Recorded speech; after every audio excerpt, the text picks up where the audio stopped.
Your local writers group is crap. Stop burning off your free time in the presence of introverted do-nothings. Instead, join the Gosslings Writers Group live stream and podcast. The Gosslings, a digital gang for writers. Writers who actually write stuff, who use typewriters. Writers who name their pit bulls Hemingway. Writers who write all the people who've ever offended them into their stories, then murder the shit out of them. The Gosslings. We don't always act pretentious, but when we do, we wear f***ing ascots. Welcome to the Gosslings. Write like a man. Use a typewriter. Greetings, everyone. Greetings, everyone. Welcome, everyone. We have a special guest for you today. We do. I am Jonathan. And I'm Nick. We are the Gosslings, and we are joined by the man himself, Stephen Pressfield. So we'll go ahead and do our toast. Take up the broken sword of your father. And strike down the darkness. Yes, sir. Amen. Cheers. Cheers. Cheers to you, Steve. Here's to you guys. Thank you. Thank you so much for being here, man. This is once again awesome. Yes. For us. Thanks for having me, John, Nick. You bet. Yeah, glad to have you. And for those watching, we're the Gosslings weekly writers group. We live stream it, and we try to find the most interesting people in the world to interview. And once again, Stephen Pressfield said yes to spending a few minutes with us and answering our questions. So, yeah. Steve, thank you so much. We're excited to talk about your books, and we have lots of questions lined up. And we do. We have tons. Yeah, it's kind of embarrassing. Awesome. So, tell me, what's it's about? I think it's about 10 a.m. your time. What's going on out in California? How's the weather out there? The weather's great today. You know, we're entering in Southern California. You know, there've been a lot of fires out here in the north and the middle of the state. And in the south, in Knockwood, it hasn't hit us yet, but the fire season is starting. So that's the big deal. Everybody is sort of just, you know, watching the wind and sweating it out and that kind of thing. But otherwise, it's a beautiful day. And if the Raiders can win today, it'll be a great day. Yeah. Are you a longtime Raiders fan, Steve? I am, which is, you know, it's like being a Chicago Cubs fan, you know, it's self-torment, you know? Yeah. It is. Or being a, who was it? Let's see, there was the Cubs versus, who was it that they played back in 2017 for the World Series? Oh, I don't remember. I was following Cleveland. They played the Cleveland. Indians, yep. Yeah, the Indians. And my roommate at the time was from Ohio. Oh, no. So every night, you know, So anyways, I know what that's, Quick question about the Raiders. Is that the team? I don't follow football as much as I should. I mean, we're in Nashville. I should be following the Titans at least, but I don't, sadly. But is that the team who has the coach that said some naughty things in an email? Yeah, recently? that's the one. Yeah, that's the one. Really? That's why this week is a particularly stressful one for diehard fans like me. Yeah. You know, look, it's an email. You know? So what you're saying is there are some things not worth writing about. Yes, true. Okay. Many things. Yeah. Or at least not putting in a digital format. Hence the value of a typewriter, because you can always burn that piece of paper. That's true. You know, that's true. Well, we have a ton of questions. We have you for 45 minutes because you're always busy. So we're super grateful and we're really looking forward to it. I'm going to let Nick start off because he has some awesome ones. And then I have a bunch of like deep nerd specific like book questions. You have deep dive questions. I have kind of standard interview Nick questions. Nick has got cool questions. I don't know about that. But what I'd like to know, the first thing I'd like to know is start off by telling us who your favorite author or authors are that are no longer living. Who are your favorite dead guys? Yeah, that you like to read? Well, I just happen to have a thing here, and you know who Walker Percy is, I'm sure. Yeah. Or if you don't, you ought to. Walker Percy wrote The Moviegoer, among other things, which won the National Book Award for Fiction in 1961. And this, I just happened to find this thing like years ago. This is a letter from Walker Percy. And I'll tell you sort of a longish story.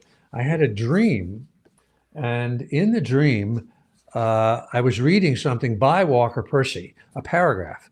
And when I woke up, I remembered the paragraph, and I wrote it down. And it wasn't a real paragraph that he had written. It was a dream paragraph. So I wrote him a letter. This was like back in the days of letters. And I knew that he's from New Orleans and he lives in a place called Covington across from Lake Pontchartrain. And he wrote me back.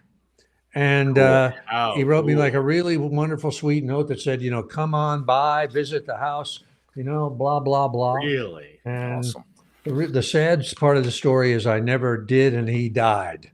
So I never got to meet him. But Walker Percy, I'd say, is definitely one of my all-time favored writers. And then, as you say in your intro, people who name their bulldogs Hemingway. Hemingway is another great favorite of mine. But then if you want to go back into the ancient world, which is where I still think nothing good has been written in the last 2,500 years, let's go back to, Thucydides and Plato and Xenophon and Herodotus and Sophocles, Aeschylus, Euripides, those guys. Cool. Homer, of course. They're my all-time faves, but I got a million of them. See, but if you haven't read Walker Percy, The Moviegoer, read it. Okay. I haven't read that. The Moviegoer. Cool. There's a quote. Let's see. In Gates of Fire, there's a quote in the historical note at the very end. The fox knows many tricks. The hedgehog one good one. Archilochus. Am I pronouncing that correctly? Archilochus? It's Archilochus, really. Archilochus. Okay, thank you. Yeah. Yes. Okay. Yeah. And I get actually, Jonathan, the Archilochus was a real mercenary poet of like the 7th century BC. Really? And the book you have in front of you, A Man at Arms, my character Telamon is really, in many ways, evolved out of the true Archilochus character. Okay. So for whatever that's worth. Actually, Warrior poet. Yeah, well, it's Very genius cool. because that was one of my questions. I wanted to ask you about Tides of War. I had a couple questions about Tides of War. One of which was, this is where we first are introduced to Telamon, the character Telamon that you created. Right. And there are a lot of things about this book. This book took me a long time to appreciate because I read it on the heels of Gates of Fire. And Gates of Fire is this beautiful Jungian archetypal, Camelot Arthurian kind of like, and also very historically accurate retelling of, everybody knows Gates of Fire, right? So, and it's iconic, but the good guys are good, the bad guys are bad, and you love it. You get the Tides of War, it's very different. It's the Peloponnesian War, everything's gray. Alcibiades is sometimes a good guy, he's sometimes a bad guy. It's just, it's a very different animal. But one of the things that I had written down was why did you create Telamon? Because that's where he was first introduced. Was it just you wanted to kind of do something with Archilochus? Archilochus, thank you. Yeah, dude, it defeats me every time, my poor German tongue. So that's a great question, John. And it's sort of like sometimes characters, I'm sure you guys know this yourselves, just sort of materialize on the page. You're just sort of, you're writing and you just kind of, a character just sort of walks on the stage, and that was Telamon. I was really telling the story of another character, Polymedes, the hero of the story. And I sort of needed somebody that would be a mentor to him, somebody that would teach him the art of being an assassin, and was like a really hardcore guy. And I remember it was talking about having to bring back the head of someone that you assassinated, right? In the earlier days, you could just take a ring off their finger or something like that. But as the war devolved, you had to bring back the head. And to prove that you weren't being bribed and that sort of thing. So I sort of needed to create this super hardcore character, and that just sort of, Telamon just became that guy. That's so awesome. He sort of walked onto the page. It was not planned at all. Yeah, that's and where as soon as he walked on, I fell in love with the guy. So, oh, this is a great guy. I got to do something with this guy. And then you couldn't shake him. Wow. Yeah. I mean, he showed up again in The Virtues of War, which is, I think, maybe the most beautifully written of all the ancient historical fiction novels you've done so far. It's masterful. It's absolutely amazing. If anybody's ever seen the movie Alexander, like you owe it to yourself to read The Virtues of War. And I remember asking you about Telamon in when that came out. There was an email exchange where you had said that Telamon in that instance was basically what you would be saying to Alexander if you were there, kind of the 30,000 foot, Obi-Wan Kenobi kind of, yeah. So, well, so I do want to ask about Tides of War in general. You've probably been asked this before, but why did you take it's such a jarring shift from Gates of Fire? You wrote Gates of Fire, which is this beautiful, again, black and white, good guys are good, bad guys are bad, amazing story that everybody knows and loves. And then you go on to write about the Peloponnesian War. What motivated you to take such a jarring shift from one to the other? It was the historical character of Alcibiades, who Okay. I've always been fascinated by. And I don't know, have you guys read Plato's Symposium? I haven't. Does that ring a bell at all?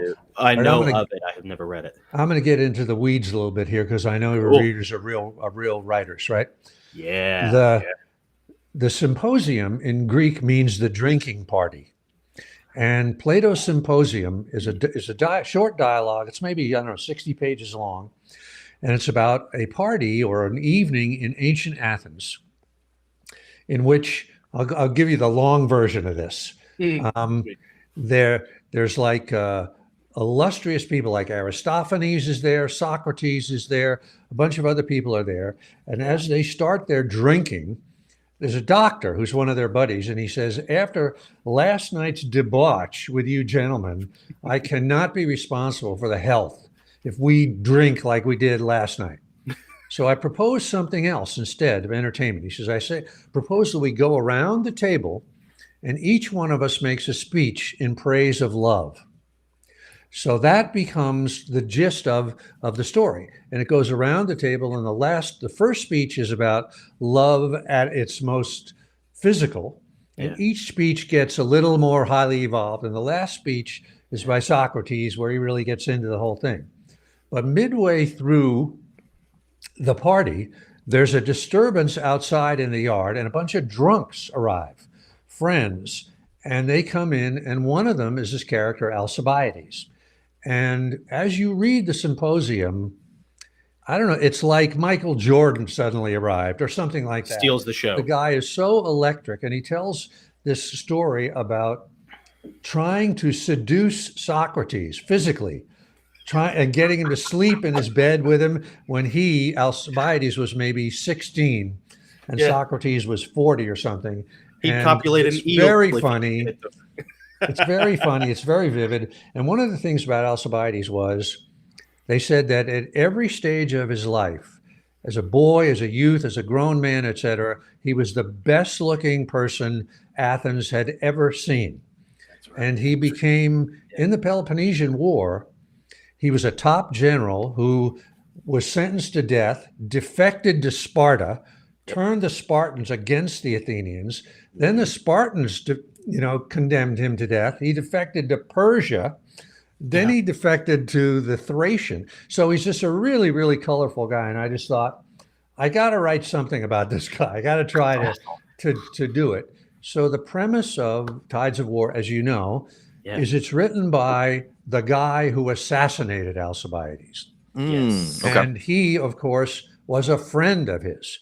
So he's the point of view. So anyway, that's the long version, John, of why I wanted to do Tides of War. I just thought I got to do something with this character, Alcibiades. Yeah, that's great. It's so cool. I love hearing about origin stories like that of books, because what you see is, there's an iceberg there. It's so much deeper than, just what you're seeing on the page. Mm-hmm. And Alcibiades is such a mercurial character. It's almost like he was too big for this world to properly contain him, Yeah, he was. I mean, in many ways, I think of him as like a precursor to Alexander, in the sense that in all the battles he was in, he never lost a battle that he commanded in. But the difference between the two of them was Alexander was a king. And so he had absolute legitimacy in Macedonia, whereas Alcibiades was a young guy in a crazy democracy. And democracies, as you know, love to set heroes up and then tear them down. Mob rule. And so the greater that, like, one of the things Alcibiades did was he entered more chariots in the race at Olympia as an individual that any other nation did, and he took first, second, and third. So he was like a superstar. He took them all. A superstar on the stage, and of course, it evoked jealousy. He had enemies, and so. But I really felt like if he could have been born like Alexander with a legitimacy of being a king, he would have conquered the world. Who knows? They were very, very similar in that they also were the first to strike the enemy. They were physically tremendously courageous, et cetera, et cetera. And there's no one really like that. It's almost like if you took Kanye West and Michael Jackson and Donald Trump and took all these super big iconic figures but there's no one in today's world that really seems to equate to that kind of just like supernova, not even a comet, just a supernova burning down on you. So man, that's awesome, crazy. man. Yeah. I love hearing about that stuff. This has been a kind of a cool history lesson for me, because I always, I've heard the name Alcibiades. I know that Patton was a fan of Alcibiades, but I never looked closely at who I thought he was. Just another philosopher. I thought he was another Plato or another Socrates, and I'm like, he's one of those guys. I'll get to him, but now I'm like, wow, I might end up reading the Symposium. That sounds so. If you read, here's another assignment: read the Symposium by Plato. I got it written down. Okay. It's short. It's great, and also, of course, all of this story comes from Thucydides, the history of the Peloponnesian War, and he writes obviously about Alcibiades and all that kind of stuff. So, anyway, it's a real colorful character. I appreciate the recommendation. I'm definitely going to read that. That's the thing about talking with you, Steve, is that my reading, like this happened last time, I walked away with an expanded reading list, which I really appreciate. And that was going to be one of my questions. How important is it to you? Like, how important is it to your either daily or weekly routine to read? Is it something you conscientiously make time for, or is it just something that it's so ingrained that you don't even think about it anymore? In all honesty, most of the books that I refer to and that sort of form my education, I read years ago, and I've read them a bunch of times.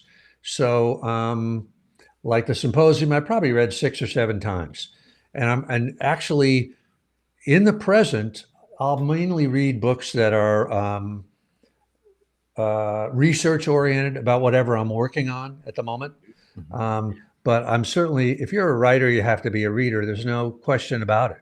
Yeah. And I think you guys know this. I'm doing a little video series on Instagram now called Books I Love. Yeah. And you can Google it or whatever. And I'm just doing, like, one of the books was The Moviegoer that I recommended. And so it definitely forms the foundation, I think, of any writer's education. Yeah. Are you consistent with because you are very consistent and regimented in your daily life. There was another interview that I watched before our first one that you did, where you talked about you get up at 3 a.m. every morning and go work out, and then your day usually is done around 7 or 8 p.m. Yeah, I mean, it's actually 3:30. 3:30. Okay, I'm not crazy. Right. Yeah. 3:30 is like we're on the back end of the small hours now. So like now it's morning. That's funny. And then you only write for 4 hours a day, which that's the max. Yeah, that's the max. And so you have become this. You have a lifestyle that seems very disciplined, very samurai-esque in its regimentation. Is reading? Do you cordon off? Nick is like that a lot too, by the way. Nick is very, very disciplined with his time, and the busier you become, the more you have to be. Yeah. Do you section off a time for reading, or do you treat it as a target of opportunity? A target of opportunity for me. Okay. Yeah. Oddly enough, what I do the most is I watch movies. Yeah. or I'll watch, things like Game of Thrones or something like that. Right. Usually actually, in all honesty, by the end of the day, or the end of the working day, I'm usually so worn out that reading is almost too hard for me. I need something more passive, like watching Yellowstone or something like that. Ooh. Yeah, Dude, baby, I love Yellowstone so much.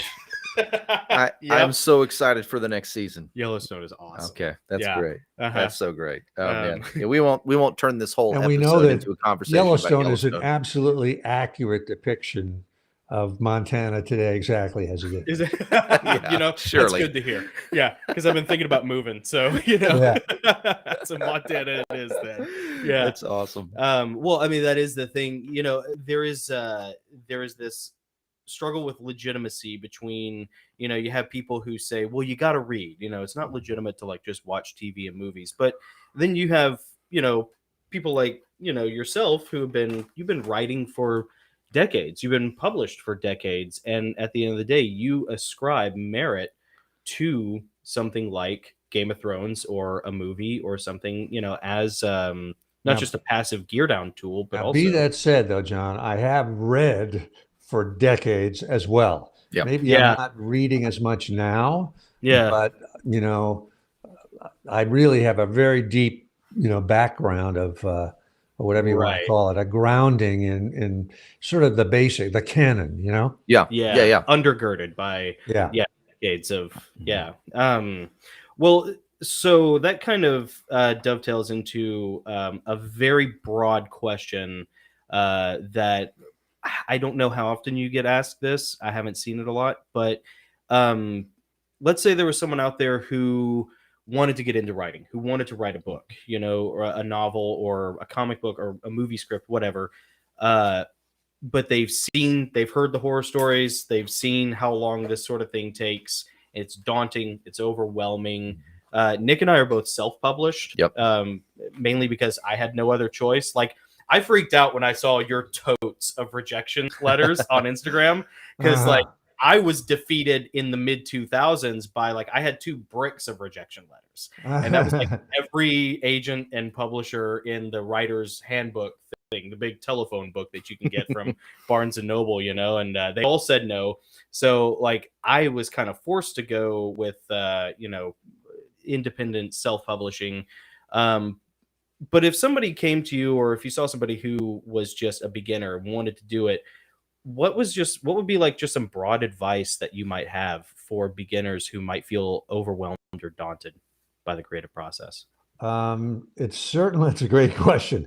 It's certainly true that, if you and I had an ambition to be a concert pianist, we would immediately realize, oh my God, first of all, I have to learn to play the piano. Then I've got to dedicate years and years, right, to get great technique. I've got to, by memory, play whatever, 160,000 notes, right, and whatever else it is. And so we would take it seriously, right? Oh my God, this is not just, but it's not the same with writing. As you know, people think, oh shit, I could write a letter, I can write a grocery list, let me write a novel. And that was my attitude too when I started. I just thought, well, how hard can it be? I'll just bang it out, no problem. Right. But the real answer, of course, is it really does take forever, unless you're a genius, unless you're Scott Fitzgerald or Hemingway or something like that. Right. So, a lot of times, obviously, younger writers will kind of come to me and ask me for advice or whatever. And you can sort of look them in the eye and see if they're full of shit or if they're the real deal, Yeah. And I met a guy the other night. I went to dinner with a guy the other night who's actually quite an established writer. And when you met him, you look him in the eye, go, this guy's the real deal. I can just see it. He's a nerd. He's a geek. He's crazy. He's the kind of guy that will get up at the crack of dawn, a guy that will work for years and years and years. So I would just say to anybody that's if you're thinking of it just as a sort of an easy thing, forget about it. Particularly these days when, there's so much competition, it would be different if it was back in the days of Hemingway and Maxwell Perkins and so forth, where you had a lot of gatekeepers. You had real editors that, at the publishing houses, where if you were really good, they'd actually know it. Yeah. And a person like Harper Lee, of To Kill a Mockingbird fame, could be recognized and plucked out. Yeah. But nowadays there aren't those curators, so you're just out there thrashing around with 20,000 other sharks in the water. Yeah. So you got to do it out of love. You got to love it. You got to have, like Elizabeth Gilbert said that great thing. I think I might even said this last time we talked, where when she started out, she said, I made a deal with my writing, and a deal was, I will never ask you to support me. I will always support you. If I have to work as a barista, if I have to be a waitress at Hooters, I'll do that to support you. I won't ask you to be, that I've got to sell a novel and live off of the proceeds. Yeah. So it's like brain surgery or being a concert pianist. It's for real.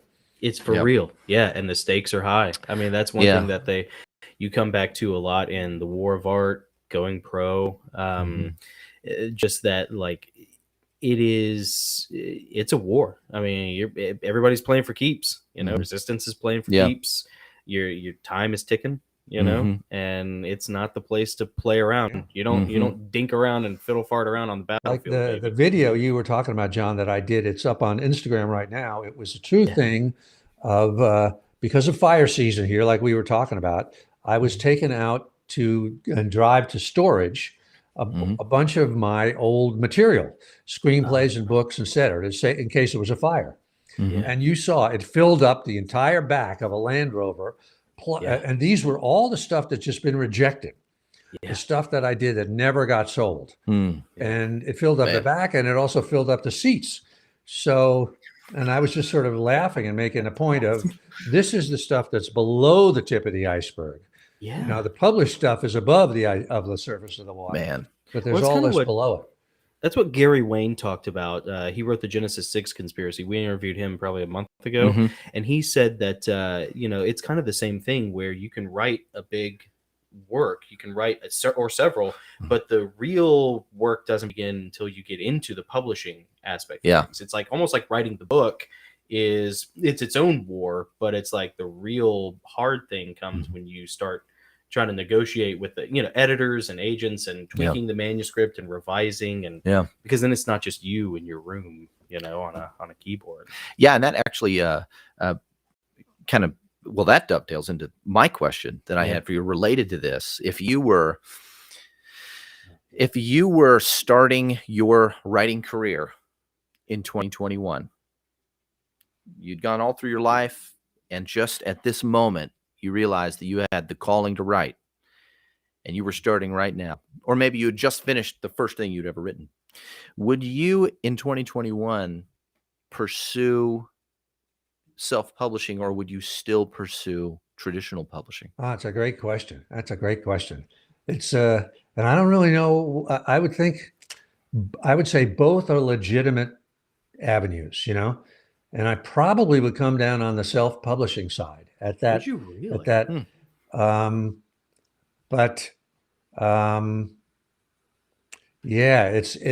each side has its drawbacks. If you're just starting, I guess I would try for mainstream publishing first. And if I just couldn't, but again, that depends on having an agent and having a really good agent, not just a bad agent, but a good agent, which is really hard to find.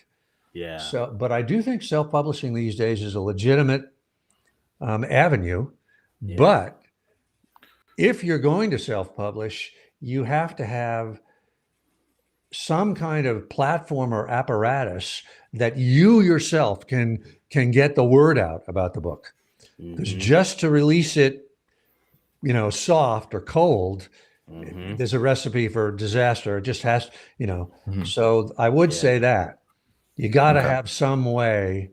Like, I know you guys know who Ryan Holiday is, and he's not that he self-publishes, he doesn't. But you can see that he's a guy that really gets the word out about his stuff, There's no way to miss it on social media. And I think And that's hard to do. But yeah, I'm not really sure, Nick, which way I would go. But I certainly would not knock self-publishing. Okay. That's surprising and cool to hear you say it. You know, the one of the benefits of, well, I guess it cuts both ways, of traditional publishing is that you walk into an arena where now you are part of a squad. You have a team, you have an agent, you have an editor, you have, a cover artist, you have people who are, it seems like it becomes a more collaborative effort. And that's the danger. Not having that seems like it can kind of be a danger to self-publishing, because you can fall into this like narcissistic vacuum where you don't realize that like you don't have a good editor. Like finding an editor, or you try to do it all yourself. Yeah. True. And man, I mean, trying to find a good editor has been my tough. biggest, Yeah. I mean, never mind the whole, for the longest time, they always used to say that like with covers, if you get published, like just forget about having an accurate cover for your book or whatever, because, that's up to a whole different department. But nowadays for self-publishing, man, editors is the hardest thing. Yeah, I agree. Yeah. Let me recommend something to you. My business partner, Shawn Coyne, has a website called the Story Grid. Story Grid. And he has trained a bunch of young editors in his system that he kind of invented. And it's an incredibly thorough, comprehensive, like brain surgery type system. Cool. If you go to his website, you can kind of look up some of these editors. There's a little tab called Editing Services. And you have to pay. These young editors are in business. But it's a good source. And also, I think that although I don't know how to do this, with COVID and with all of that stuff, there must be a lot of editors who used to work for HarperCollins and Simon and Schuster that either are taking on side gigs privately or are completely on their own, and who would be good editors, pro editors. So mercenaries, baby. Yeah. But very important to Telamons. have an editor for a reality check and to, Well, because that's the hardest things to find, at least for me. I mean, Nick and I got the cover art thing worked out, but that's easy. It's just shopping around and but an editor is something very special, much like an agent. Yeah. If you have to have an editor who likes your work, or at least can like your work and get into the headspace of the work enough to understand it, and not just be a mechanical, hey, you left off a period here, or this should be whatever, Yeah. For sure. So although I'll say this, John, too. Yeah. Basically the way mainstream publishing works today, in my experience, is that you have to deliver a publication ready piece of work. It's not like the days where Maxwell Perkins would sit down with Hemingway and they'd, rewrite this and rewrite that. It's like, because basically editors today either don't want to do that, or don't have the time, or they're more into the marketing or whatever. So they're not willing to spend the time to sort of hand carry you through the process. Pretty much you should have your own editor first before you bring it to, so it really is practically ready to go to press when you turn it in. Has it been like that for a long time, or is that a recent change? I think it has been like that for a while. It's sort of a secret that people don't talk about. Yeah. But I would certainly say for 10 or 15 years anyway. Oh, okay. Okay. Man, good to know. Peek behind the curtain. That makes sense, considering how much I've read about like the slush pile, and I think I maybe read about it. I don't know if you talked about it in the War of Art or not, but the submission process to traditional publishers. I mean, man, if it's not 10 or 12 point Times New Roman font, 1-inch margins on either side, and if it's not exacting, then into the slush pile it goes, baby. And wow. Well, that's really true. And I'm going to recommend another book to you guys. Yes, our audience. Yes. This one's called The First 5 Pages. Oh, yes. Okay. You know that one, by Noah Luke. Because of you. Yeah. Ah. Awesome book. Yes. And basically, Noah Lukeman is a kind of an editor and publisher, and he sort of wrote this book for neophyte writers. And basically, what he said is, an editor, when they look at your manuscript, by the first 5 pages, they've known whether to reject it or not. Yeah. And so he sort of lays out the mistakes that beginning writers will make in the first 5 pages so that you can not make those mistakes. I love it. Mm-hmm. And but that is how it goes. I mean, in the movie business too, you have to have the absolute format exactly right, because what editors and publishers and movie people are looking for are professionals, somebody that knows how it's done, has done their due diligence, and is not some crazy amateur bringing, with little hand-drawn illustrations or something like that. Mhm. Got to be in exactly the format so that they know it's right. And by the way, just as another side issue here, it may sound like, me, I've been working in this business for a long time, like it's a slam dunk for me to get a book published. Absolutely not. I just finished just yesterday a sort of a pretty good draft on a new book, and it's going to be, I have no idea if I can find a publisher. No idea at all. I probably won't. And when you're talking about self-publishing, I'm thinking I will probably have to publish it myself and do all the stuff. It's just that hard. Wow. Yeah. So just as a reality check. That is a good reality check. Yeah. Not to depress everybody, but it's No, you know what though? Reality. I mean, it's okay. It's okay. Go cry in a corner and then suck it up. And then, this is reality, baby. Yeah. You want to play, bring your best the weapon, other baby. side of that. The other side is we talked about, you've got a Man at Arms up there on the thing, which is my most recent book.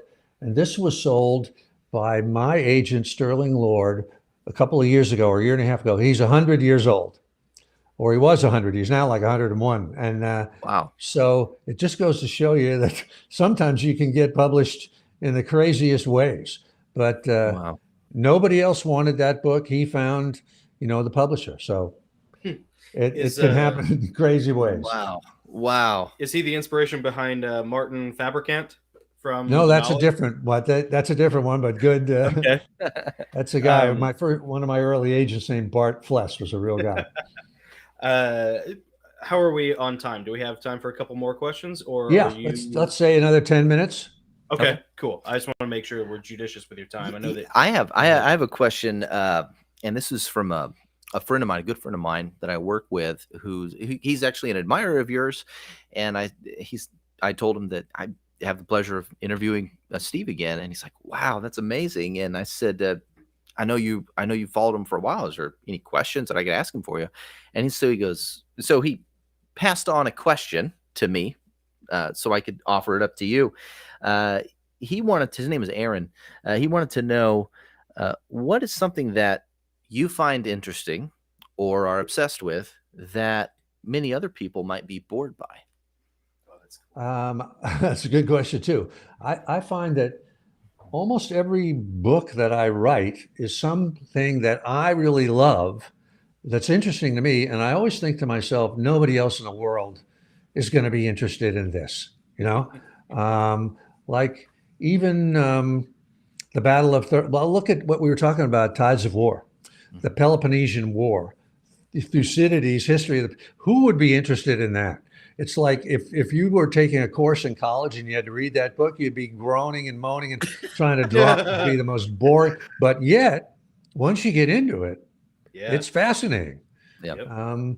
So another one for me was one of my books was Killing Rommel. It's about set in World War II. And it's about a British commando outfit called the Long Range Desert Group that operated behind the lines in North Africa against Rommel and the Africa Corps. And when I first heard that name of that group, the Long Range Desert Group, I just thought that is the coolest thing I've ever heard of. I got to find out what they do. But yet when I would tell anybody else, they would go, that's the dumbest thing I've ever heard. So almost always the ideas that I fall in love with are just quirky to me, but I think that's the same for anybody. We love these, and I would say, when you love something, go for it. even if you think nobody else cares, if you love it and you have the passion for it, you can make it come to life. And so I would definitely say, I love that. to your friend Aaron, if he's got something, stick with it and go for it. Yeah. Cool. It's a marathon, not a sprint. Man, thank you for that. He's going to be excited to hear you say that. Well, so that actually, we didn't plan it this way, but that actually does dovetail into one of my questions that I had, which was, have there been any books that you wrote that you were really excited about and you thought like, man, I'm at the top of my game. Like, this is a really cool subject. Everybody's going to love it. And you release it like, doves at a wedding out into the world, and it just flops. Have you ever had any manuscripts like that? I would that were say published? that most of the books are that experience. It's Oh, only whatever. very few. I mean, right in front of you, you've got 36 Righteous Men and The Profession. Yep. And I would include Tides of War in this too. And I thought, oh, these are really cool books. People are going to love these books. They just went out and sank without a trace, Wow. And it definitely happens. Also, The Knowledge, the yellow book in the middle there. I think that sold like probably 100 copies. You guys are probably like 1/10 of the of the readership of that book. And I loved the book. I thought, oh, this is great. People are going to love it. I'm This is almost a cool always book. wrong. In fact, every time I think I have something good, that's like a really bad sign. Right. Yeah, I know. It's almost like, Nick has explained this too with certain chapters that he's written. And then I've had it with certain books in the Heavenly Realms series that I've published where like, it's just either a chapter or a section that you write that you're just like, oh, dude, I'm just grinding my way through this. I just need to get through this so I can get to the other thing. And then everybody comes to you and is like, that's the chapter that everyone loves. yeah, that's their favorite chapter. And You're the one that I love. Everyone's like, yeah, it's okay. Yeah, that's My wife's like, oh, I didn't like it. yeah. I'm like, okay, well, I give So up. it's true. I don't know why it's true, but it is true. That's crazy. Yeah. Well, so speaking of The Knowledge, I've been reading this pretty much any spare moment I get between the two jobs. And I haven't got very far into it, but I've really been fascinated by this because it is such a cool departure from a lot of your stuff. I mean, your bread and butter for the longest time seemed to be the historical, the ancient historical fiction stuff, Yeah. Especially once we got pretty deep into the, war in Afghanistan and the parallels between that and, what happened, 2,500 years ago. With Alexander the Great, the Marine Corps Commandant's reading list, Gates of Fire is on that. So, I could see why you're maybe facing an uphill battle as far as your brand with modern day fiction. But everything you've written, has been either World War II or, kind of a more action or military or possibly spy oriented thing. The Knowledge, however, is kind of pseudo fiction, right? Because you were a cab driver. Pseudo autobiography. Yeah. So autobiographical. There we go. Yes. Tell us a little bit about The Knowledge, if you don't mind, because I've really had a lot of fun reading this. Well, it's just it's basically about the time when I was driving a cab in New York and working on a book, and it's really a story about a young writer's coming of age, of trying to break through, Yeah. And in the title comes from in London, if you want to be a cab driver, now this may have changed with the GPS, but the streets of London are so complicated that you have to, and people will spend 2 years doing this, memorize the streets of London. And there's a test that the city gives you where they'll say, go from, Grosvenor's Corner to Stokes Poges, and you have to rattle off, turn right, turn left, go through this alley, go through that. Yeah. And that is called The Knowledge. And you, if as an aspiring cab driver, have to know the knowledge before they'll give you. And I love that. And I thought it's a great metaphor for life, right? Yeah. Like life is this city of London, and we have to somehow acquire the knowledge of how to get around it. So that's what is the metaphor for that. A young writer struggling to break through. story. That's awesome. Well, it feels so tangible, you know. And one of the characters is from Franklin, Tennessee. No kidding. Yeah, Abby, I think. Was it the Turk's That's wife? right. I didn't even know what Franklin, Tennessee was in those days. You know, I wanted to ask, did you just like throw a dart at a map and just be like, yeah, we'll go with somehow that? I'd heard of it. It was floating in the subconscious somewhere. Yeah. Oh, that's funny. Yeah. Civil War battle site. Maybe that's Yeah. what it was. Well, you've been to Franklin now Yes. too. So like, you know, was there a moment, because this was not written that long ago, right? This was written back in what, 2017? Maybe 4 or 5 years ago. Yeah. 2016. So, you know, next time you're in Franklin, like, you know, do you want to walk around and be like, maybe Abby went here? You know, maybe Abby, you know, maybe she like got into a little bit of trouble here. So, anyways, I just thought that was kind of cool. Well, Steve, I have one. I know you got to go. I have one last question, and it should be really quick, but it might be a nice shout out for you, Jim. So in A Man at Arms, this book got a lot of praise from veterans, Jim Gant, Jack Carr, even General Mattis. Offered a praise right at the top on the back. It's really impressive. Who are maybe some other warriors that you've met that many people may haven't heard of? I certainly would name those 3 guys. Now, Nick, in what context are you asking this? Like some who wrote that they might have written books that people should read, or they? No, not necessarily. Not necessarily authors. Just people who have maybe served. Let's say people who have served our country that you've met, that you felt that after meeting them, you felt they were remarkable, inspirational. Well, I've met a bunch, but I would put General Mattis at the absolute tip top of that thing, and every time I've seen him for the last 10 years, I tell him, why aren't you running for president? You know, but he doesn't want to do it. It's just not his thing, you know? But I think he would be one of the few, if not for me, the top people that I think could actually bring the country together today.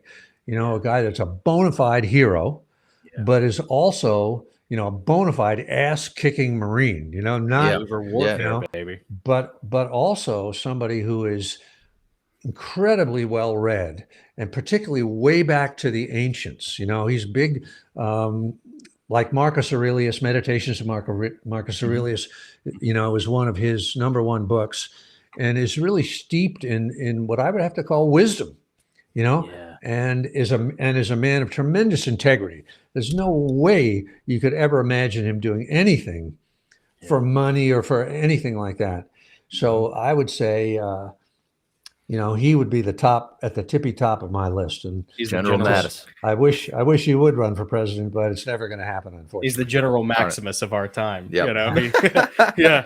Well, Liz and Steve, thank you so much, man. This has been awesome. Yeah, it's been really great. We're cutting into your time now, so well, it's great fun to talk with you, John and Nick. So we'll do it again. You know, absolutely. As long as you have questions, I'll be happy to try to answer them. I mean, not even half the list. I got more. So, and I love it. I really appreciate it. Always enjoy talking to you. And Steve. once again, my reading list is doubled. Yeah, and thank you to Diana as well. Most of the books I recommended, Nick, are short, at least. Symposium is short. They're all short, and they're great. I can't wait. Well, you're the man, Steve. Thank you, bud. Man, be safe out there. Hope you and Diana have a great rest of your weekend. Thank you. You guys are great. What you're doing is a real contribution. Oh, Thank man. you. God that bless means you. a lot coming from you. Keep God going. bless you, Steve. We will. Yes, All sir. right. Talk to you later, my friend. Okay. Bye for now. Bye. See you later.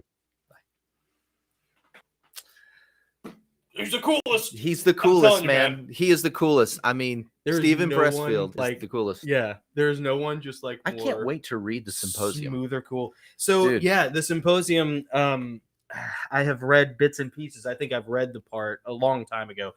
Tides of War came out in 2000. I think it maybe came out in 2000. Let's see. Yep. In hardcover. And you know what? Man. I used to have a hardcover version of this. I have no idea where it is. Oh. I would love to track down my hardcover version. But yeah, Symposium is awesome because you get this fleeting sort of ship in the night glimpse of this character Alcibiades. I always want to pronounce it Alcibiades because there's a thing with the C's in Latinized Greek where when the Greek got Latinized, and Steve may be able to correct me if I'm wrong on this, but there are a couple of weird things about ancient Greek. I don't think they didn't have a silent E. So when you see hoplites, I think it actually, at least according to one Greek professor that I emailed one time, because that's the kind of thing you do when you're like writing a book. You track down some ancient Greek professor of languages, and you ask him these weirdly specific questions. But anyways, you get a glimpse of Alcibiades, and you think like, wait, who is this guy? I mean, this is like if Kanye West, rolled up into like, a Heritage Ball banquet, I mean, it's like so like totally out of character.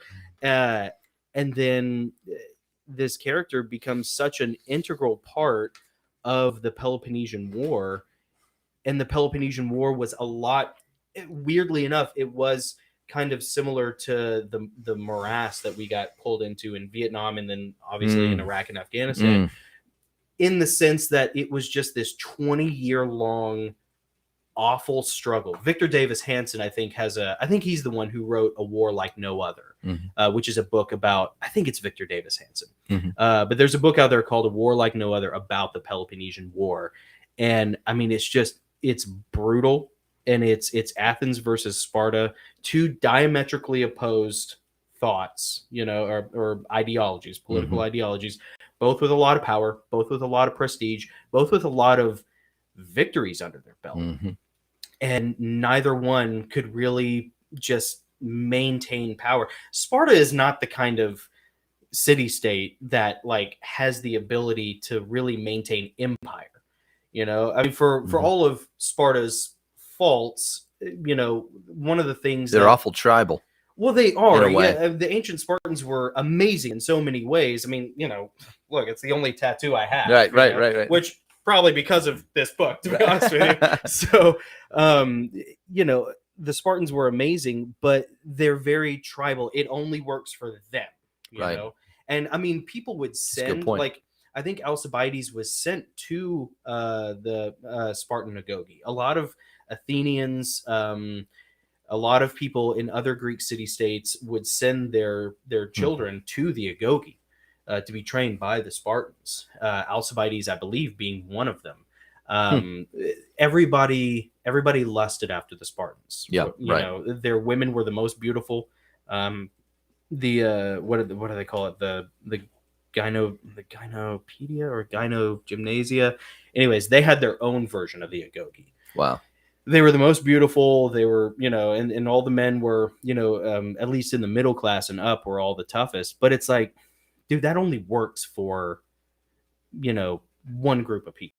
Right. You can't get Thrace to care about, or Illyria to care about, And Athens was pure chaos. So Tides of War, really cool, interesting, fascinating book about something that is radically different than Gates of Fire.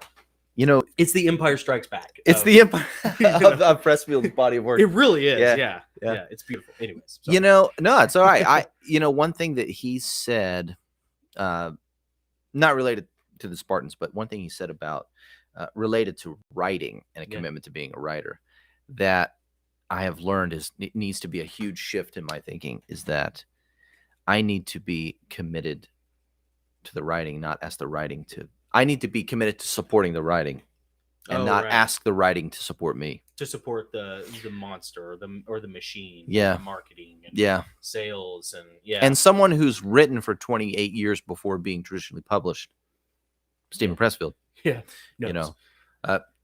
say that with credibility. Yeah, that's a real thing. The knowledge. He's got the knowledge. He probably won't admit to having the knowledge. But when he said that, I felt like it was kind of a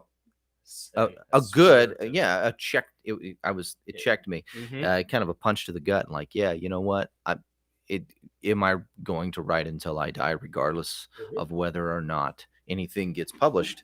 I need to be able to say, it's not about writing it and putting it up there so it can support me. Right. That being the end goal. Yeah. I don't know if there is an end goal. The writing is the goal. Yeah. Well, it's the pursuit the pursuit of happiness. Yeah. The pursuit is the happiness. The pursuit is the happiness. I mean, truly, it's again, we talk about it all the time. It's passion or paycheck. Yeah. You know. Yeah. And Pressfield talks about this too, where he in the War of Art, where he says, you know, the paycheck guys, we have a word for that. It's called being a hack. Mhm. You know. And I mean, you can do that. You can make the writing work for you. You can write something. I mean, like, I'm tempted to write like just pure trash. Mhm. You know, I know I could write like pure, just Oh yeah, I know I can write trash. That's been but settled. trash that sells, like something really Yeah, awful, like yeah. you know, like gothic erotica or something. And that you there's know will plenty just of that sell out like there. gangbusters. Yeah. But you don't do it because it's like I don't. Some it's like do. you're cheating on your muse. Yes. You Yeah. know? Well, some do. I mean, some write erotica because they know it'll sell, and Right. that's, you know, they want to be able to support themselves on writing royalties, which is great, which is the dream for a lot of people. It is. And that's maybe a I don't want to say an easier way to do it, like it's some low hanging fruit, but in a way, No. there's a lot of demand out there for it, and there's a huge platform for it, so they Right. go after that. And you know what? That's fine. It's a God bless them. paycheck. Sure. But I'm not interested in writing that. Yeah. For me, because when I'm gone, the legacy I want to leave behind, Yes. I don't want it to be You don't want your children to have to answer for Yeah. that. Oh, yeah. My dad's the one. My Yeah. dad's the one that wrote all that. You know. Right. That wrote Tickle Pickle 14. You know. Exactly. Aerodante's in the swoon. Yeah, You know. and that's the problem with writing. And this is the thing that, you know, Trademarked, by the way. I've run into several. Copyright 2021. Yeah. But that's one thing when I've told people, yeah, I just self-publish, and I wrote, I wrote a kids series, a kids fantasy series. Question I get a lot is, well, what's the theme of it? What's the theme? What lesson are you trying to teach kids? And I'm like, well, I'm not. Yeah. I'm trying to write a great story that lasts the test of time, Right. not try to teach a lesson. Because the thing is, with all these books about, whatever the cultural issue is at the time, The cultural bullying or, Right. the gender Accepting stuff. yourself, Yeah, right. yeah, all that stuff. loving yourself. In 20 years, 30 years, 40 be something years, different. it's going to be something different. And Yeah. that stuff might not be as important. No, or it's not going to be germane to the people of the time. Exactly. But a good story will. Yeah, a good story never changes. Yep. It really doesn't. I mean, that's the thing. You talk about the pursuit is the happiness. Really, the pursuit never ends. The journey never ends, because what you are writing, you are giving birth. You are growing a life inside of you, and then you are birthing it, and then raising it up to release it into the world, and it's kind of like, like what they say about, you can either make your kids safe, or you can make your kids strong, but you can't do both. Mm-hmm. And it's kind of the same creatively. You can either, put it out there and really shape it and mold it into something useful, or you can sit on it and, mollycoddle it under fear of rejection Mm-hmm. and have it never see the light of day. But in 100 years, someone's still going to probably care about the Travelers League. Mm-hmm. I hope so. Yeah. I mean, Maybe and- my great grandkids will. Yeah, I mean, well, and that's the thing. Like, I remember when I look back on when I was, weirdly enough, without even realizing it, my happiest was kind of like this era of life. When I was working third shift security, Mm-hmm. a total dead end, no nothing, prestigeless job.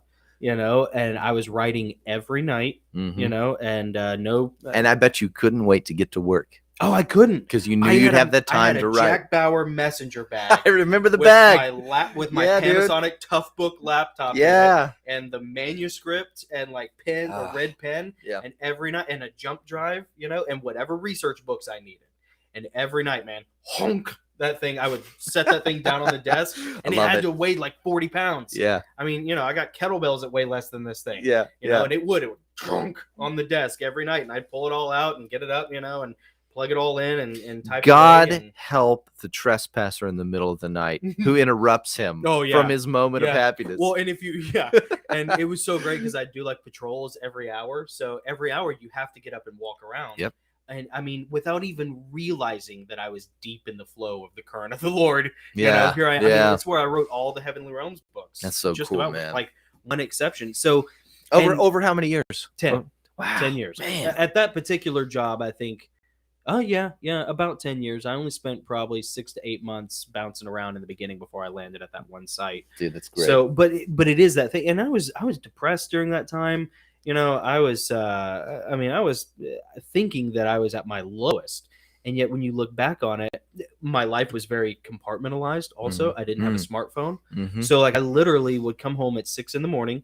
and I would turn on my computer and my crappy little iMac, and I would check my emails and my MySpace, and then later my Facebook towards the end, because I came into Facebook around 2009. Okay. So I checked my emails, I checked my MySpace, and then maybe I would like play some Rome Total War as research, quote unquote. It actually was like Rome Total War, the old PC game, was amazing research, and you actually did learn a lot. Like there's a whole like Pressfield actually probably has a fair amount of fans because we played that computer. I played that computer game because I wanted to relive all my favorite moments from his books. Yeah. But I guarantee you there are people out there who have played Rome Total War and then read Stephen Pressfield. I never played it, but Christian asked me yesterday. My son asked me, Dad, what's your favorite video game all time? All time, any system, any game. Yep. And I said I can't answer that. Yep. I said, but I can give you maybe a top 5 to 10. Yeah. And one of them at the top was Age of Empires 2. Age of Empires, baby. And he asked why, and I said, well, number of reasons why, but yeah, it's kind of like that, where you're building, surviving, defending, conquering, expanding. Yeah. And multifaceted. Oh yeah, it was great. But that was the happiest time of my life.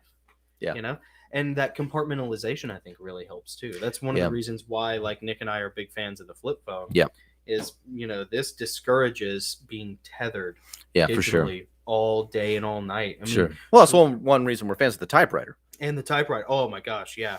There have been so many times where there has been such relief writing on the typewriter because it's just like a vacuum. Yeah. You know what I mean? Mm-hmm. Like you can't be distracted unless you get up and walk away. Yeah. Yeah. So man, that's awesome. Well, if we haven't said it yet, and I don't think we have, and you're still watching, please subscribe. Yeah. Subscribe to the Gosslings on YouTube, also Rumble, and we have a podcast on Spotify. Just search the Gosslings, 2 S's. None of that Ryan Gosling single S BS. BS, yeah. Yeah, and if you like the shirts, you can get either of these shirts on Teespring. Aliens are just demons. The Gosslings, which is true. By the way, Gary Wayne next month on November 14th, be back. I believe. It's going to be awesome. And, of course, you can hack a typewriter. Mm-hmm. Check it out. Links below, blah, blah, blah. And what do you want to do next? You want to do one-offs? Let's do our one-offs. Yeah. All right. Typewriter one-offs. All right. 1, 2, 3, shoot. 1, 2, 3, shoot. Oh. Man. I had 2 weeks to think about my strategy. Yeah. That's how I spent my fall break. How am I going to beat him? And I know. I wanted to mention you crushed me the past 2 times. Well, Steve had mentioned New Orleans. With Walker Percy. I wonder. I almost asked you. I wonder if you saw anything cool when you were writing related when you were down in. Well, we didn't. We were just on vacation down there. We actually drove through Covington. Yeah. Oh, really? Okay. And past New Orleans. We actually stopped on the outskirts of New Orleans and went to a city park, went to Cafe Du Monde, and did that, and then we went on to our destination. We spent most of our trip in Cajun country. Oh, okay, yeah. And it was amazing. Yeah. But we did stop in New Orleans, and dude, if you go to New Orleans for 5 minutes and then leave, you're gonna have plenty of stuff that you saw that could inspire a great story. Oh yeah. Characters, the architecture, the history, the culture. Yeah. Even post Katrina. Yeah. Oh yeah. Well, I mean, even post Ida. The first little stop, you drive across this 40-mile this bridge that goes 40 miles of swamp. Wow. Before you get to the city. Yeah. And as soon as you get across that bridge and you're about to go into the city, there's a couple places where you can pull off, and it's just crowded, just people everywhere. Yeah. And that little stop off, we stopped to get gas. I was like, I don't know if we're going to make it. We need gas. And I'm looking around, it ain't nothing but swamp, And, but we find a place finally, first exit. We pull over. Ida has just destroyed. Yeah. So, yeah, I mean, it looked like a bomb went off. Yeah. And gas station was closed. It was half of it was gone. Really? The other half was laying on the ground in heaps. Gosh. Go down the road a little farther. Next gas station. Same thing. Some businesses were open. Yeah. Some had rebuilt and reopened. Most things were boarded up. A lot of things destroyed. The fourth gas station we found on that strip was open. I was able to Really? get gas, yeah. And then we went into the city. And the city fared a little better. But on the it was the outskirts where the storm actually went just a little east. A little west actually of New Orleans, and just laid waste. Yeah, it was awful. Anyway, the destruction, but the architecture of the city, the Creole history and culture. Yeah, no storm can take that away. No, when you drive past the cemeteries and you see all the mausoleums, everyone's buried above ground. Above ground because it's too wet. Yeah. And you see that and you're like, there's 400 or 500 years of history here. Yeah, going all the way back to old Hickory. Yeah, well, maybe I'm going 200 or 300 years. It was founded by the French, and then the Acadians. New Orleans, Louisiana was a French territory, named after one of the Louis, and there was a big confusion of people here. And then the Spanish took over. Oh yeah, in the mid 1700s. And then you had this mixing of Spanish and French, and that's where Creole comes from. And then the French got it again briefly under Napoleon, and then he sold it to us in the Louisiana Purchase. Yeah. But during that whole time, during the French and Indian War, thanks, old nappy bone. Of the French people that had settled in Nova Scotia. Yes, that was called Acadie. That area was called Acadie. Okay. And all those French people got kicked out by the British, and they came down to Louisiana. and South Louisiana is called Acadia. Yeah. Because it's, they are all descendants of these French immigrants, French Canadian immigrants. And dude, they have kept that culture alive. You are in another world when you're in, and Cajun is just short for Acadian. Oh, okay. So Cajun is kind of over the years Cajun actually it was a pejorative. Oh, really? Yeah. Yeah, it was offensive at one time, but of course. Yeah, now it's a badge of honor. But they got like Acadian flags. It'll be offensive again. Yeah. But yeah, man, it was great.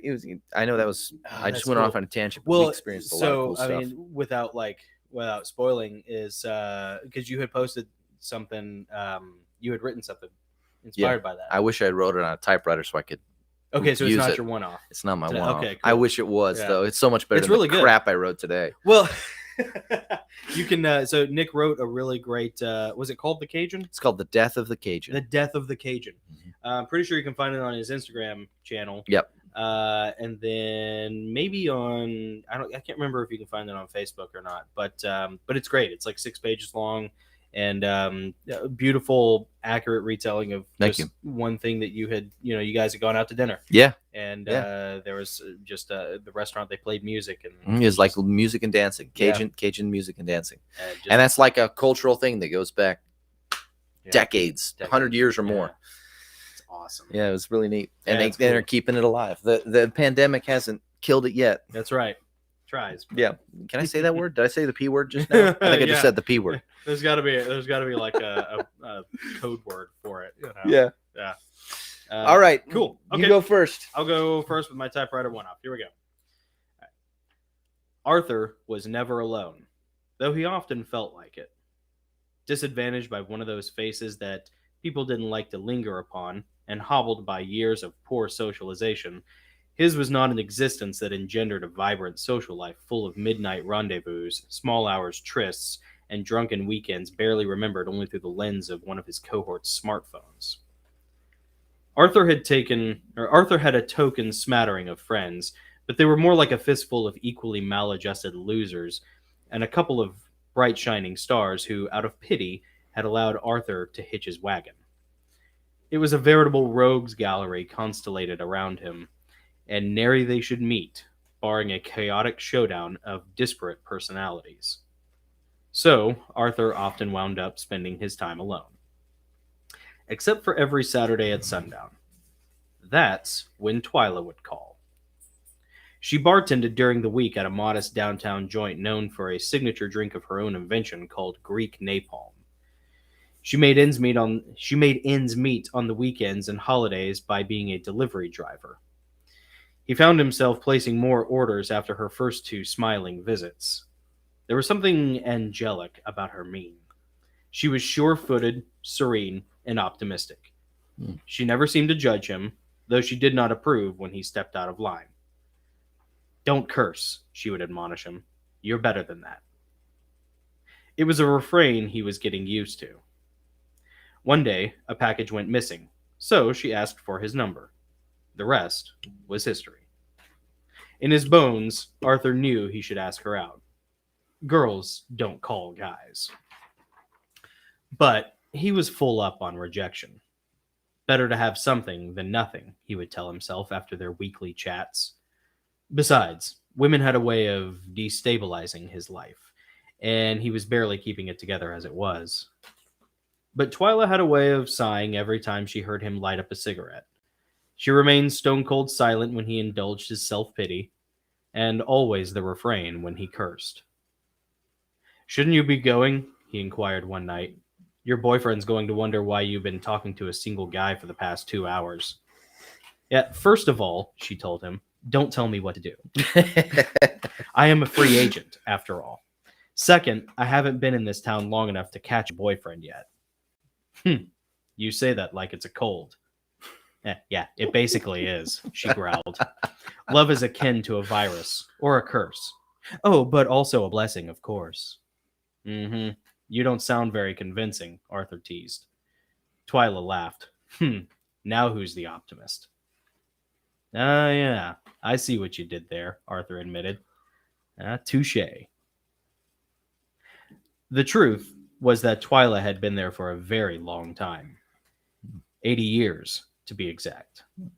Paving the way for Arthur long before his parents were even born. She was not a witch. She detested witches. She was something more, something ethereal, which Arthur saw, and she let slip the mask. And on the day that he could admit what she was, Twyla would have her redemption, and the two could start work on their raison d'etre, finding Avalon, slaying Leviathan, and saving all of creation. That's so good. I love it, man. It was like just a guy walks into a bar and tries to meet a girl type of story, and then you realize they both have these much deeper purposes that tie into all the things you've been writing. That's awesome. When she'd been there for like 80 years, I'm like, holy crap, what's going on? Wait, what is this? Magic. I thought Yes. I thought we were just talking about like a loser and some chick, some self-loathing chick who takes pity on him. Oh, yeah. So good. I don't know. I had that. There's a great line from a DC Talk song. I think I don't remember what song. I think it's from What Have We Become? I think it might be off of their Jesus Freak album. I can't remember. Yeah. But man, I love DC Talk, man. Oh, I love their old stuff. So good. Are you down with the DC Talk? Are you down with the DC Talk? Wait a second. Hang on. Let's get the 55%. Are you down? Yeah. God is doing a new thing. He's doing a new thing. Yes. Yeah. But dude, Jesus Freak came out, and I was like, this is awesome. This is rock. This rocks, man. It did, man. It rocked. There are so many great songs on that. And one of them, though, I think What Have We Become is on there. There's a line in there. It says, like an angel with no wings and like a kingdom with no king. And I mean, given like the Heavenly Realms books, like that always, spoke to me. Yeah. So I was like, what if you made a story about that? Like, what if you had a story where there was like some fallen angel, who like doesn't want to be a fallen angel.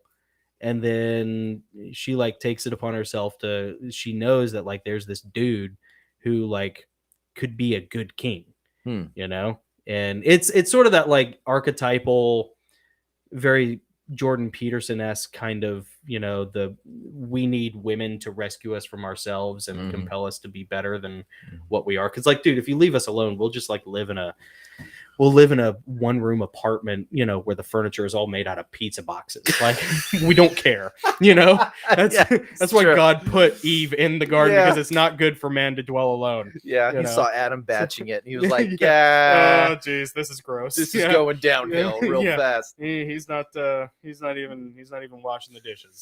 Like, this is. Yeah. So, anyways, I've been toying with that idea for probably about a year now. Like, That's cool. I wonder if you could turn that into something. It's one of those that, like, it's so far down on the list. Who knows? Yeah. But Yeah. Anyways, That's cool, man. Thanks. I liked it. Very fun. Now do you? Oh gosh. All right. This is one page. The conversation piece. Oh, cool. West was the congenial type, always making a point to be welcoming to the new arrivals. Howdy, neighbor, he said. But his new neighbor did not respond. West was used to that.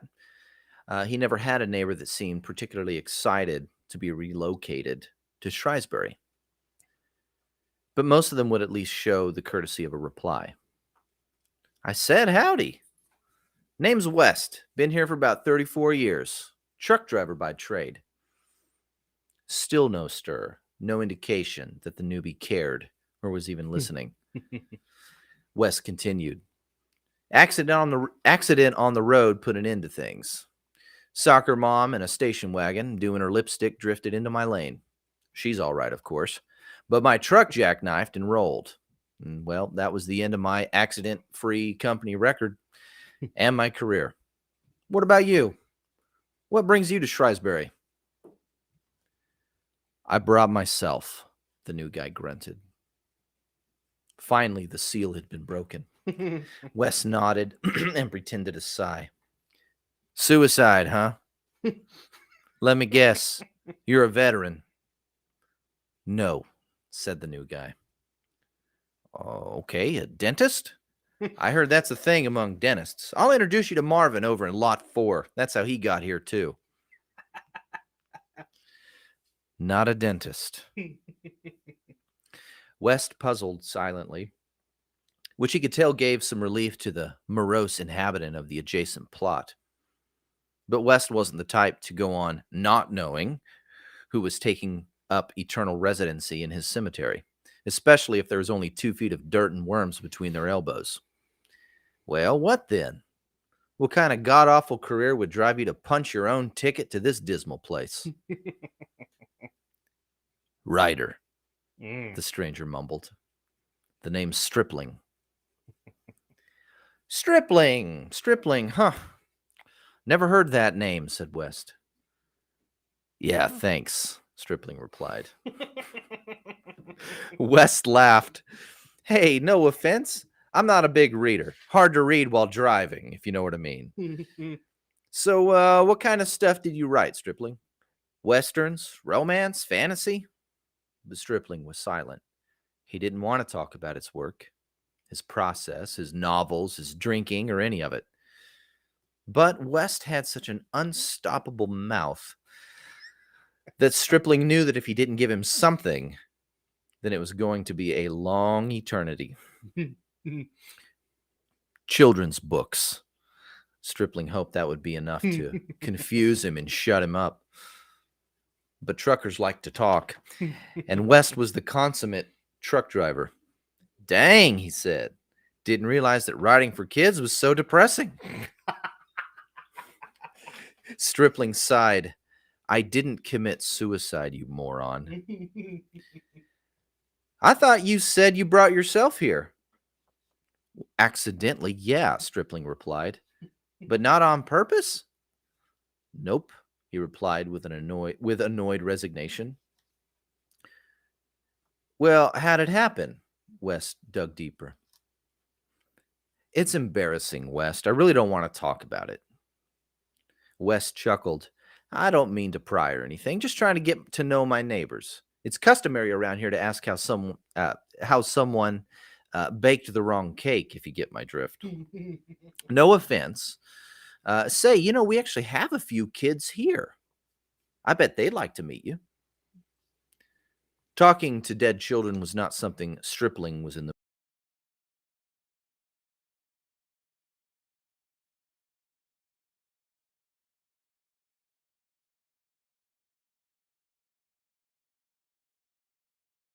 Oh, there we go. Oh, Are we and we're back? back. All right, we're back. West's voice lowered to a whisper as he offered a bit of advice to his new neighbor. Mr. Stripling, I appreciate you trying to be clever and all, but don't you think cleverness is best applied before you get on the bus to Shrewsbury? That's all I got. That's all I got so I far. love it. Two dead guys having a conversation. One of them's new, and the other guy's like, "Hey, buddy, how you doing? How you get here? Yeah. You're a writer. Oh, you must have Are they committed in, suicide." are they in like a purgatory, a limbo, or are they in? Yeah, I like what? guess. Yeah, I guess Yeah. they're in a limbo. Yeah, they're just in the grave. Uh-huh. Their spirits are still there. They're just talking like, "How long you been here?" How long you been here? Sweet. Why? Yeah. Tuna every Saturday. Yeah, You know, exactly. Tuna sandwiches. Yeah, Yeah. yeah, That's hilarious. yeah. Like, what? Where did that come from? Suburban Life. I actually, yeah, writing children's books. No, no, not at all. I was reading a book called The Stupidest Angel by Christopher Moore. The Stupidest Angel. Yeah, Christopher Moore is a while back. I wrote a book called The Fool about a jester. Yeah. And it was hilarious. It's by Christopher Moore, and I found this book at the library because I really liked it. I wanted to read something else written by him, and I found this called The Stupidest Angel. And there's a scene in it where there's some people some dead people that are having a conversation. They're all in a cemetery. They're like, "Why is this dog just peed on my grave again?" And anyway. They all turn to zombies at the end of the book on Christmas Day and try to eat all the people having a Christmas party. And it's great. It's so wild. And the reason they become zombies is because so there's this guy, he's a real estate developer, and he's a real jerk. Mhm. And he is accidentally killed by his ex-wife. Okay. It's an accident. He's a jerk. He deserved it. Yeah. But he's accidentally killed. And there's a little boy, and he's dressed up as Santa. Mm-hmm. Because he dresses up as Santa and rings the bell and whatever. Mhm. But he's dressed up as Santa when he was accidentally killed. So this kid sees it and thinks that Santa died. So he prays and says, "God, please bring Santa back to life for Christmas." So God sends an angel, Mm-hmm. the stupidest angel.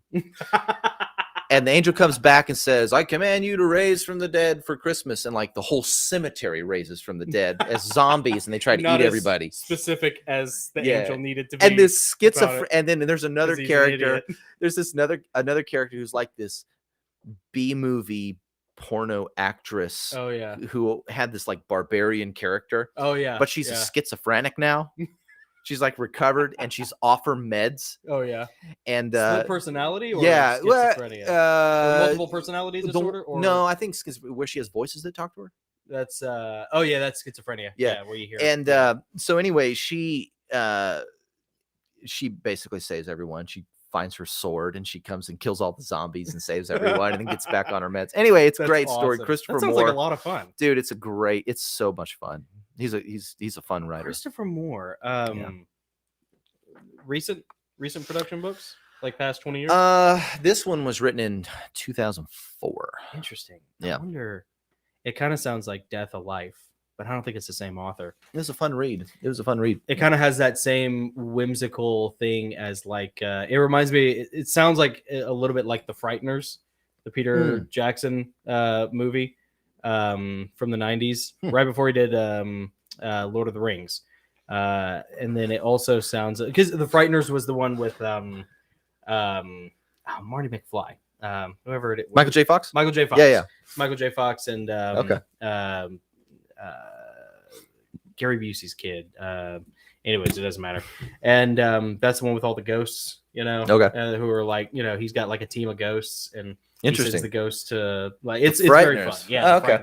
Frighteners. Yeah, if you've never seen The Frighteners, Now I it's got to a- add a movie to my it's really reading fun. list. Yeah, it's cool. I got a reading list. I got a writing list. I got a It's watching like a list. little scary, but you can kind of see proto ring wraiths. Oh, like okay. the image or the Grim Reaper in the movie. Yeah. Is who's doing all the killing is very much like a ring wraith or like the Dementors from Harry Potter. Yep. It's that same kind of vibe. Yep. Dude, there was this great video I saw on YouTube. Gosh, I wish I had thought of this beforehand. But I think was it an SNL sketch? Can't remember. It might have been like a really modern SNL sketch where there was like the similarities between the Lord of the Rings and Harry Potter. And it all takes place in a bar. Oh, that's funny. Gandalf comes in looking for Frodo, and he sits down. And it's actually Harry Potter sitting there. And he mistakes Harry Potter for Frodo. And they keep Harry Potter mistakes him for Dumbledore, and he mistakes Harry Potter for Frodo. That's awesome. And this crazy situation. They keep making all these. Are you friends? Wait. Don't you have a loyal sidekick that would go to the ends of the earth for you? Oh yeah, you're the one I'm looking for. You're the one. Yeah, it's a hero's journey bar. Yeah, it is. Yeah, it's great. It's great. It's awesome. I wish I could find it. I put it in the link. The Christopher Moore books also kind of they sound a little bit like they got that Curse of Monkey Island vibe to them.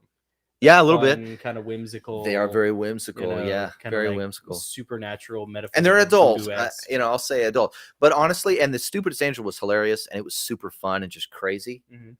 But for the writing and the humor, The Fool was hilarious. Really? Yeah, it's a retelling of King Lear. Oh, that's right. But you've told me about this before. But I've only read those two novels by him, and I'll probably read another one. But man, The Fool was awesome. Yeah. Okay. Yeah. I gotta get. You will laugh out loud. I promise. Awesome. Yeah, the reading list always grows. Yeah, that's the thing that you come to accept as a writer. Like it just never ends. I wanted to do a story about like when Jesus is resurrected. It says that all the saints or not all, but like all the people are resurrected as well. That came out of the tombs. Yeah, people came out of the tombs when Jesus. So I wanted to write like a fun sort of kind of whimsical, tongue-in-cheek is probably the way to put it. A very tongue-in-cheek. Ooh, that'd be cool. Take on like a Roman centurion, who maybe Julius, or I don't know, whoever. It doesn't matter. A Roman centurion who has to like lead. Oh, I'm good, thanks. Who has to lead, the townspeople in a defense against like the zombie horde that has now come out of their graves. And they've got to use like Greek fire and slingers and trap them, and like just what would it be like if there was like a Dawn of the Dead but set in like 1st century AD, and it's because like Jesus has risen from the dead, but you also have a bunch of zombies that you have to worry about. Exactly. You have to fend them off with your gladius, and your garrison of Roman centurions. That would have been a great like Monty Python thing. Yeah, it would. Yeah, that would be awesome. Oh man. So, anyways, well, Good dude, stuff. this was awesome. This was so glad great. You guys stuck around for it. We're gonna try and get Pressfield back as often as we can. Absolutely. As often as he'll have us. He's a busy man, but it's very gracious of him to make time for us. And we're friends now. It's cool. We're friends. We're friends with Steve. It's pretty dope. Are you friends with Steve Pressfield? Awesome. I mean, you awesome. probably could be if you to do this on a on a Sunday morning. On a Sunday. Yeah. So man. he's 2 hours behind us. So it's 10 a.m. where he was when he started this. And we were more than happy to accommodate, Absolutely. And do this a little early because he's accommodating us. And I mean, if you look at like, dude, I literally maybe got through half my questions. Yeah. There are so many questions here that, I did. And some serious ones. Like I really wanted to ask him what his favorite scene or moment from Gates of Fire was, and what's like the hardest element of resistance for him to face. He's the master of finding resistance, but you only get to be the master by like facing the monster yourself. I cannot wait to go back and edit this live stream into smaller segments and just re-listen to everything he said. Yeah. I had a serious check as a writer several times. Plus, I have an expanded reading list. So watch out, Amazon. Here I come today. Yeah. There's going to be something showing up on my door tomorrow. Yeah, I know. I gotta go through and add about 5 or 6 books to the list. I'm thinking about doing like maybe like a digital detox. So all I do is I just come home and either write on the computer or read. Yeah. For like a month. Yeah. That'd be just cool. Like no social and media. Just do this. Yeah. Yeah. Just do that. Don't give this up. No. Like in between, just like, right. This being my only outlet to the world. No social media, no Facebook, no Instagram. Dude, I bet you'd crush it. I bet you'd write so much. Cool, right? Yeah. Yeah.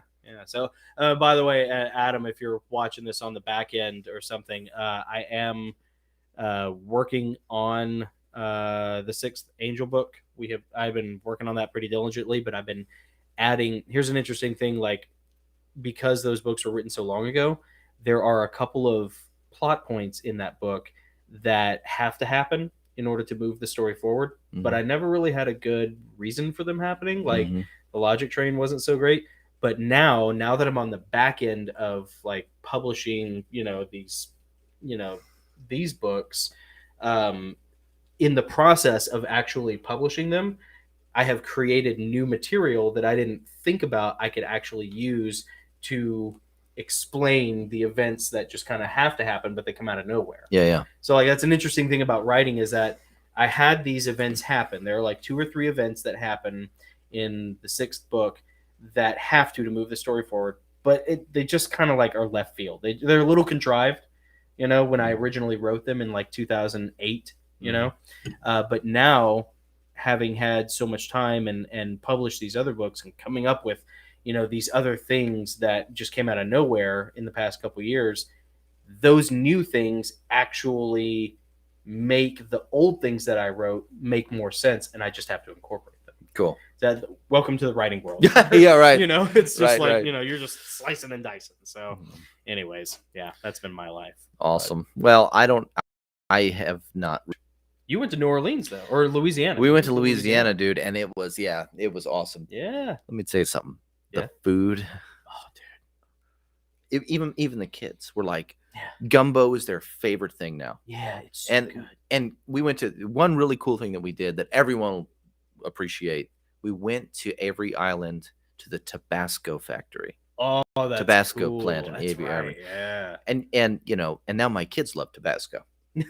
Yes. We have all these little samples. Yes, We've got all this, we bought souvenirs and stuff. Oh, and it was a blast. We saw alligators, not in pens, not in a little alligator park. We saw alligators just in the water, hanging out at the places where we just happened to go. Like real alligators, man. It was really cool. Yeah, it's wild, dude. Yeah. It's so much different than, suburban life. Yeah. Here in Nashville. It's simple. Yeah. It's rustic kind of. I say simple. It's interesting. They really, the people we went down there and stayed with, our friends, they moved here to Tennessee for a while, and then just wanted to be with family again. Oh, and yeah. Missed the Good family, for missed the culture, and they moved back home. That's an important thing, man. I mean, and they get it. They get how important it is. They there. appreciate how like important they, it is. yeah. I mean, that really does matter. There's the globalist mentality says, leave your family, leave your hometown, go move to a metropolis, chase the dollar, and chase the coin, baby. Chase the star, become a star, chase whatever. In certain circumstances, if you have a passion to do something, you might have to move in order to, like Pressfield talks about this, you might have to move to New York or California to position yourself amongst the community that will best facilitate the acquisition of your dream, the achievement of your dream. Yep. But, don't leave your family or your hometown just because you think you should. Yeah. If you're happy, like, I think it's so cool that, they moved back, your friends moved back to Louisiana. I think it's super cool and admirable because the world, the media, the beast system tempts you to do it. So you have to resist the temptation. I think it's super cool that, like, Andy, our cousin Andy and our dad's side of the family has never left Georgia. Yeah. Either Rome, Georgia, or like, south of Atlanta, like around Stockbridge. They've stayed close to home and they're all within an hour of each other, and I mean, like Nick and I were talking about, Nick did some genealogy tracing. Yep. Before I came over, and he was showing it to me before we got started, and he discovered some really cool things. But to me, like, and it is cool, but what you found. But I'll tell you, man, like for me personally, the coolest thing that I can take away from that is that the Gosses go back to 1625. Yeah. In America, 1625 or 1623? 28. 1628. Yeah. In America, like, and we came through Jamestown, and then North Carolina, and then down to South Carolina, and then to Georgia. Yep. And that's where they stayed pretty much. And forever. for the past, over 150, almost 200 years we've been just in Georgia. Yeah. I mean, like 1628. Yeah. That's when our family came to America. Yeah. You know, we didn't spread out all over the place and get lost in the mix. And, you know, we much stayed in the South forever, man. And that's super cool. It is cool. It's And, very cool. But yeah. And then who was it that we traced or you traced our genealogy back to? Well, I'm going to make a bold claim, folks. But before I make this bold claim, I want you to know that I found 2 different separate lines between us and, like, this is going to sound crazy. It sounds, apparently, we are descendants of English royalty. Yeah. We got noble blood in our veins. All All the way back, we can trace hear it that, to Adam? like Edward the First, Edward Longshanks. We're brothers now. We're brothers. Yeah, that's right. We're brothers now. Yeah. There's some. There's a couple earls in there, some barons, some knights. There's a lot of earls. Yeah, and a ton of farmers. And probably a lot of this is through like illegitimate, you know what going on. Yeah, right. A lot of back behind the Mason stone. But no, I have like husband, wife. Yeah. And going directly back either through the mother or the father, and not going cousins, not doing uncles, aunts, anything like that. Just mother, father, all the way back to Edward the First. Yeah. Edward the First. Yeah, it's pretty cool. And really, even a little bit farther back than that. I mean, technically, you trace. We can get, dude. We are really white, and we can go all the way back to like Henry the First, William the Conqueror, and then what's interesting is that when you get close to that, we start seeing French, ancestry. Yeah, both of us. Cool. Yeah. Well, I mean, my mom's side. Oh, heavy on your mom's side, absolutely. Fuquay, and even they've been in. I mean, they were in Tennessee for at least 100 years. I think my great great grandfather, my great great grandfather, one of the two, was, I think it was my grandfather's grandfather. He was a Texas Ranger. So man, that's cool. Yeah, dude. I mean, that's all cool. over the place, man. And you know what? Just because we're from the South, everybody, doesn't mean our family tree is like a straight line. Okay? Right? Yeah. Like it took a lot of research, a lot of branches. And I was just, going back. I was just exploring every branch I could, just looking to see what was back there. Yeah. And surprised to find that a lot of this was traceable and trackable. So that's a cool thing that like everybody should really do. We probably have about 4 million distant relatives that can claim the same thing. Oh, sure. Yeah. It's like that kid. But they don't know it, and I do. And it was not for my ego. Not good for my ego. Yeah. Plantagenet. Yeah, I got Plantagenet blood in my veins. It's the last thing my ego needs. Dragon people represent. We got to tell Gary Wayne. Yeah. I got Plantagenet Gary blood Wayne, in my I'm veins. so sorry you're speaking to the enemy. I've got enough DNA. I inherited it. We're part of the Dragon Court. Help us, Gary Wayne. You're my only hope. Yeah. Oh, that's great. We are, let's see, he's coming back in November? Yeah, November 14th. November 14th. Yep, November 14th. Gonna have Gary Wayne back. Oh, man. Yeah. I'm so excited. I'll tell you, what would be really cool? We'll have to talk about this at dinner later, but it'd be really neat to have Pressfield back as often as we can, whether it's like once a month, once a quarter, whatever he has time for. And whatever, when we can have our schedules line up and do sort of writing advice or some sort of advice like that. And then we've always talked about, like, jokingly talked about like having a segment called Pressfield on Tap. Oh, man. Yeah. And just do like little 2, 3, maybe 5 minute long segments of just him dispensing experience and wisdom, and just break it up over in between his visits, his interviews. Yeah. Stuff like that would be a lot of fun and beneficial. I mean, dude, can you imagine like a symposium with Gary Wayne and even Pressfield? It'd be interesting. Yeah. It'd be really interesting. If you could get like all the people that we've interviewed in a room together. Gary Wayne has done all the research. I think about Pressfield taking the characters of that research and spinning historic fiction, a historically accurate fictional story based on the Genesis 6 conspiracy. If Pressfield did a Nephilim story, you know what? David's Mighty Men. He would do that. Dude, yes. Yeah. can't wait. I gotta mention it to Oh him. my Yeah. gosh. He's probably watching this. Like, Copyright 2021. Goslings. Goslings out. Yeah. That's awesome. All right, everyone. Well, this has been a fairly short one compared to what we've done in the past. Yeah, but compared to normal, it's but been really good. dense. Yeah, A very lot of dense. good stuff in this. Yeah. Can't wait to get these segments out. I know this is gonna be awesome. So, let's see. What do we have? Who do we have coming up next? We have Natasha, Natasha rolls on November 7th. November 7th. Yep. And then we got somebody for next week. Is that right? Maybe. I'm working on it. You're working on It might be a phone interview that we might have to pre-record Oh, okay. and then air it when we go live. Yeah, that's cool. But I'm working on it. I haven't heard back from him yet. I've emailed him a couple times. we But should get Adam and D though, right? I want to get Adam and D. Yeah, If they trying to do can. like a spooky episode. Yeah, we want to do. Halloween. Yeah, absolutely. I really want to do some ghost stories, I man. know, I want to hear dude. some ghost stories for Halloween. If you have not heard our previous interview with our narrator Adam Burrell, he told he's English and his father is an Anglican priest, Mhm. and Nick segmented those stories into like their own separate little videos that Yeah. you can watch on YouTube, or you can listen to the whole thing on Rumble. One is called and The Abbey Spotify. Ghost. Yeah, the on the Abbey Ghost. Ghost. The other one's called The Brown Monk. The Brown Monk. Yep. Yeah. And he tells a couple of ghost stories, man, that will just, especially the Abbey Ghost, like, dude. Yeah. That'll knock This your is not socks hearsay. Yeah. This is stuff that he experienced personally. Yeah.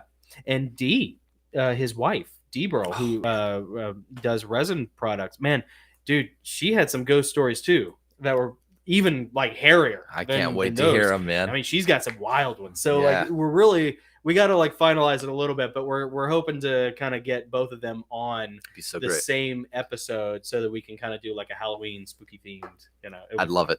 Yeah. Yeah. So, anyway, stay tuned, everyone. I am on Instagram at Heavenly Realms Novels, and then Nick, he's on Instagram as well. I think we're both on Twitter. Yeah. I've tried to use Twitter a little bit more, but that's whatever. I'm at Nick Goss Writes. Yeah. On Instagram, and then of course the Gosslings YouTube channel, Yeah. and then the Gosslings Rumble channel, and then the Gosslings Spotify podcast. Yeah, Spotify. Yes, we're on Spotify, Rumble, and then if you enjoy these, if you want to watch it live, obviously tune in on YouTube when we do these. It's usually at 4:30 p.m. Central Standard Time. 4:30. Yep. On Sundays. We did it a little early today because that's when Steve was available. Yeah, that's why we didn't have anybody on the chat today. Yeah. That's okay. They And should be a then- church. That's right. Yeah, that's right. Be a church. And then if you want to listen to the entire thing on the back end, then that's Spotify, the Gosslings with 2 S's. And then if you want to rewatch the entire video, the entire live stream, go to Rumble for the Gosslings. Mhm. And then Nick usually will end up taking this live stream off of YouTube and then breaking it up into segments and Right. re-uploading those. Right. So the live stream will not exist in its entirety on YouTube in perpetuity. No. It will be taken down and then we'll break up the segments, Right. the interviews and stuff like that. Right. Which he does a really good job of. So Thank you. Yeah. So man, I hope you guys enjoyed this. Thank you for listening or for watching. Yep. And Nick, the studio looks studio. It kind of is a studio. It is a studio. Yeah. Yeah. The Tiki Lounge looks awesome. Thank you, sir. Nick did a really good job of like positioning everything and setting it up. So yeah, man. Hopefully next week we get to do a spooky cast. I hope so. We'll see you guys then. All right. Have a great week. I'm Jonathan. I'm Nick. We are the Goslings, and we will see you later. Ride like a man. Use a typewriter.